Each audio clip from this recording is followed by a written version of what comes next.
asossiz o'y-gumonlarga tayanib, vahimalarga beriladi-da, o'zlarini xorlikka ro'baro qilishadi. Odatda odamlar qo'rqayotgan, sodir bo'lishidan qo'rqayotgan, vahima qilayotgan ko'p narsalar bo'lmaydi. Shayton sizlarni kambag'al bo'lib qolishingizdan qo'rqitadi va fahsh ishlarga buyuradi. Hamma ish Allohga oid. Hamma ish kimning qo'lida? Allohning qo'lida. Alloh azza va jalla Qur'oni Karimda marhamat qiladi. Astagfirullah. Ata amrullohi fala tastajiluh. Allohning farmoni kelib qoldi, bas sizlar uni shoshtirmay qo'ya qolinglar. Hodisalarni shoshiltirma, ulardan o'zib ketishga urinma.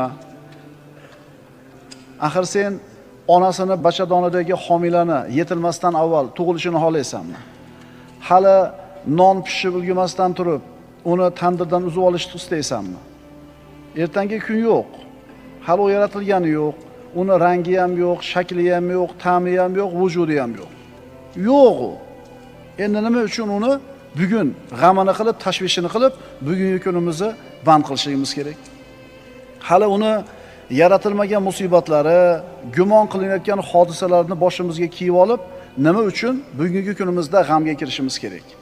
Ular hali bormi, yo'qmi? Alloh u musibatlarni, biz gumon qilayotgan musibatlarni yaratadimi, yo'qmi? Buni hech kim bilmaydi.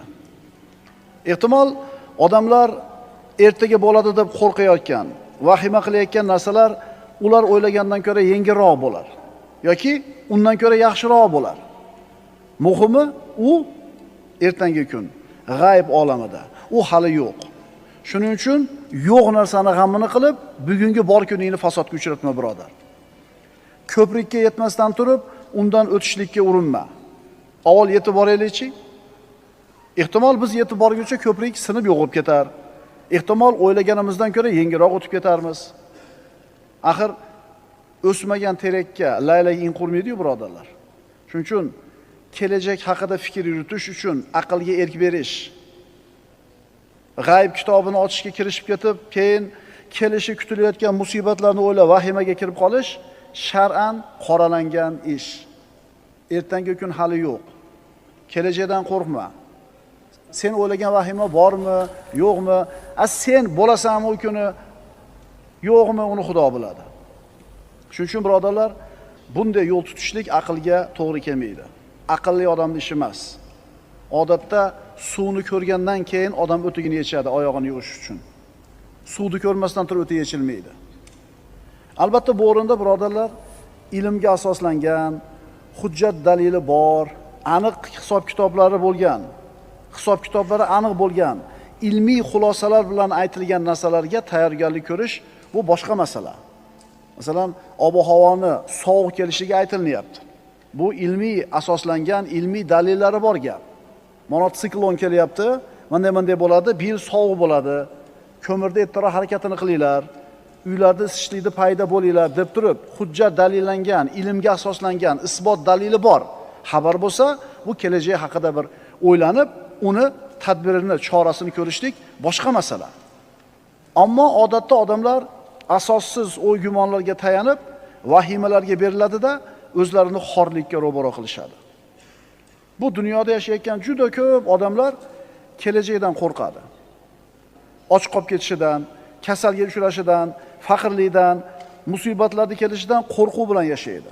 Binobarin bugungi kunni boy beradi. O'zi Tavrotda yozilgan ekan, kitoblarda keltiriladi. Tavrotda shunday deyilgan: "Aktsaru ma yuxof la yakun." Odatda odamlar qo'rqayotgan, sodir bo'lishidan qo'rqayotgan, vahima qilayotgan ko'p narsalar bo'lmaydi. Odatda odamlar vahima qilayotgan narsalarning ko'pi bo'lmaydi.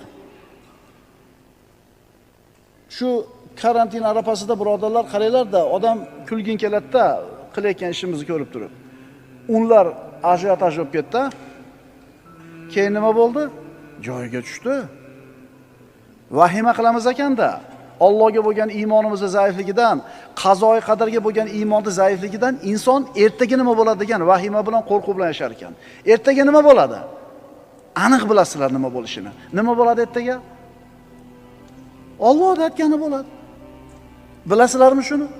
deb qo'yasiz, hech qanday chorangiz qolmaganda, lekin bu gapingiz o'ziga taskin bermaydi.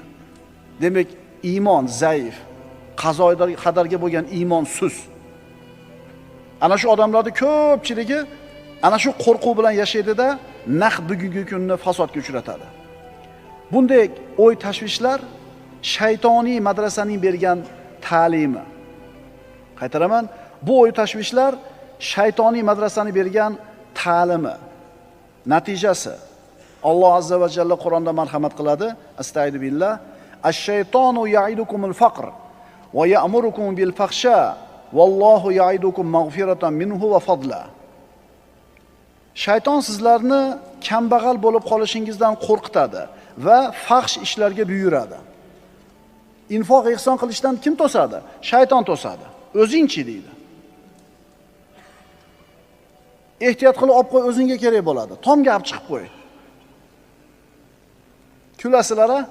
Tomga chiqingda juda ko'p narsa bor, kerak emas. Kimdir muhtoj shunga. Yangi qurilgan oilalar bor, gazi yo'q, xaladeni yo'q, sizda turibdi. Duxovkasi yo'q, pechkasi yo'q, turibdi. Podvalga tushingda juda ko'p kerak emas narsa turibdi. Kerak bo'lib qoladi. Kerak bo'lib qoladi. To'g'ri aytyapmanmi? Esingizdan ham chiqib ketgan o'sha narsa, chiqib qarangda tomda mana bu ertaga borib turib. Shayton kambag'al bo'lib qolishidan qo'rqib, sizlarni fahshga va munkarga, gunohga buyuradi. Endi Alloh nimani va'da qiladi? Vallohu ya'idukum maghfiratan minhu va fadla. Alloh sizlarga o'z tarafidan mag'firat va fazlu karam, boylik va'da qiladi.